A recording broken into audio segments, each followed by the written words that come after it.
and to be introduced to a small portion of the doctrine. They were given certain stories as symbols to test their loyalty. And they were given certain trials and certain what you might call examinations to see how firm they were, before certain secrets could be passed on to them about the truth about Jesus and the truth about Mary and the truth about Judas. You follow? And some of these men took that oath. Eventually, the French Foreign Legion is formed. You follow what I'm saying? And these are supposed to be the French Orient who have now converted to Islam. And they're there protecting the deserts. Now they're converting from France, they're converting from Britain, they're coming in from Ireland, they're different ones, and they're basically Catholics, but they are adhering to the Islamic principles because they had to respect the Islamic law. You never put your foot up in front of a person, you never do this. When you meet a person, you say, Assalamu alaikum. They say, what does that mean? They said the same thing Jesus said in the upper room when he came and he said, peace be upon you. So, Assalamu alaikum. So that's how that ends up in the shrine of part of the doctrine. I can't go into the rituals, I can't tell you everything, but in certain rituals, certain stories are enacted that can be found in Sirat al-Islamiyah. In the history of Islam, you can find everything. You follow? And one of the things they did is the Caucasian ones got attached to a certain man called Qadir. Remember that jewel of the Nile? And he was going to try to rule everybody. Danny DeVito was in this, remember that? And they called him Qadir. He's trying to find the jewel or the stone of the Nile, which is, of course, the black stone, which is not black, it's brown. You have to see it to know, which is another mistake. All right, so what happens is this man, Qadir, was a very powerful Sufi or a mystic, a fakir. When you use the word fakir, you're really saying a very poor person. Right? And he had his own band of men who were like the Hashemiyah. And the Caucasians admired him.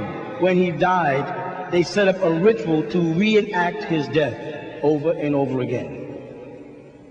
Caucasians in New York were invited to Algiers. First they visited Morocco for a party, then they visited Egypt for a party, and then they visited Algiers. While in Algiers, they went to a certain sultan's party.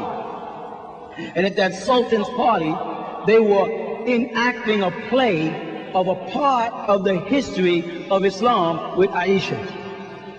Aisha, one of the wives of the Prophet, and something she did wrong. They were enacting this play, and this enactment became, it was like a mystical ritual for the brothers. These Caucasians were so overwhelmed by this play and this enactment that they brought it back to the United States in manuscripts poorly translated and set up their own ritual and formed what they call a shrine. Most of the Negroes who accepted their philosophy or petitioned to go to them had no idea that there was already a black shrine. You follow? People like the Honorable Elijah Muhammad, Noble Drew Ali, Marcus Moses Garvey, all of these guys were tapped by a man called Dus Ali Muhammad, or Dus Muhammad Ali of Egypt, who belonged to the Egyptian shrine called Masjid al-Hussein over at Khanakhalili, and that's the Arab shrine in Egypt across the street from the University of Al-Azhar. And that's where those Arab shrines meet. A lot of American Negroes have no idea that we have an Arabic shrine, an ancient doctrine, ancient rituals. The thing they're holding in their hand is something that some Caucasians found a little bit of, and they're passing on, and they're wondering where the gap is at. What are we missing? I thought there was some secrets. Well, there is. They just don't have them because they got away from their own language. The first trick comes in is before you get into the shrine, you must be a Freemason? A Freemason. That means you have to be a free man, right? Free from, free to, huh? See, this is already assuming that everybody that wants to join was a slave. And if that's true, then how the Caucasians end up effing AM? Who freed them? The fact is that they were slaves because the actual word slave, as you know, means Slavic. And they were slaves to the Moors in Morocco and in Spain.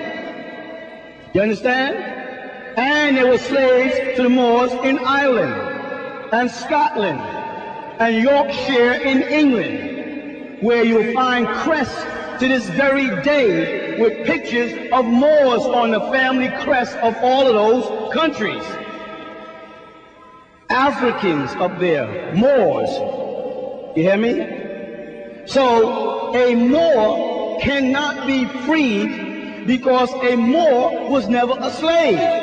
You have to understand that there was a treaty made between George Washington and Sidi Muhammad of Morocco when America was losing the battle for us to bring in ships from Morocco and to surround America and protect the shore. You can look this up.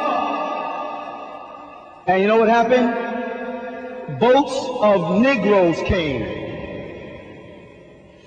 You know what I'm saying? George Washington was surprised because they had already had Africans in slavery. And the men that came to protect America were Negroes called Morenos. There's no Arabic word for Moor. They were called Morenos. So what they did is they called the ones that were here from Africa by slave ships Negra or Negro or Negro. Guess where that comes from? That comes out of the Bible in Acts chapter 13 verse 1. The word nigger is in your Bible. Simon, the brother of Jesus, is called nigger. And if you do some research under the word nigger in Greek, you'll find out it means black-skinned person, which kind of tells you what Jesus really looked like, right in your Bible. You follow what I'm saying? So they called the ones that were slaves in America niggers or Negroes. And they called the ones they respected Morenos or Morena. And then the ones who married in, they called blackamoors. They were part African and part Moor. Now, any African who wanted to join a lodge, who was in America, a slave, had first to be freed.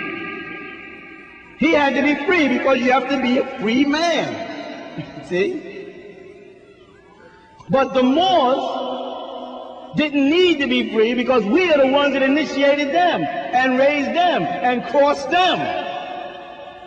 We took them across the desert because they couldn't find their way from Saudi Arabia to Syria and from Syria over to Egypt. And it's a map of the constellation of Sirius that's in the sky.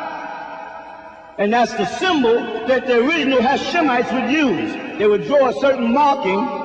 And that's what they say, and Jesus got down and marked something on the ground. That's a ritual symbol. You with me? So you have two groups now.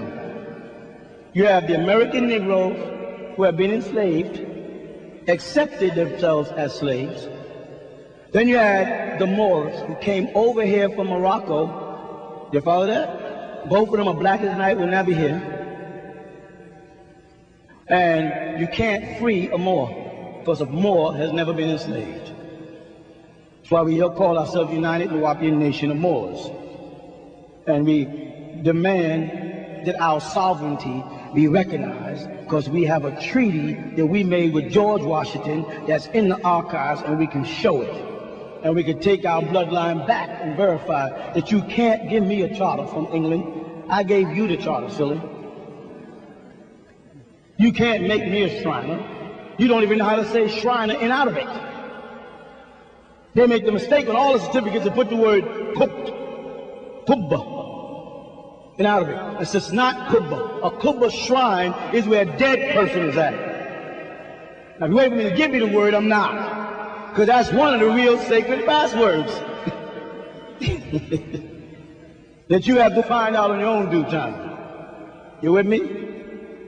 So now you have this situation where you got slaves, niggers, and those who call themselves Negroes, and then a man called Prince Hall, who has a Caucasian father and a Barbadian French mother, who was also a slave, right? But he had to be free. So therefore, they refer to his lodge as a African lodge.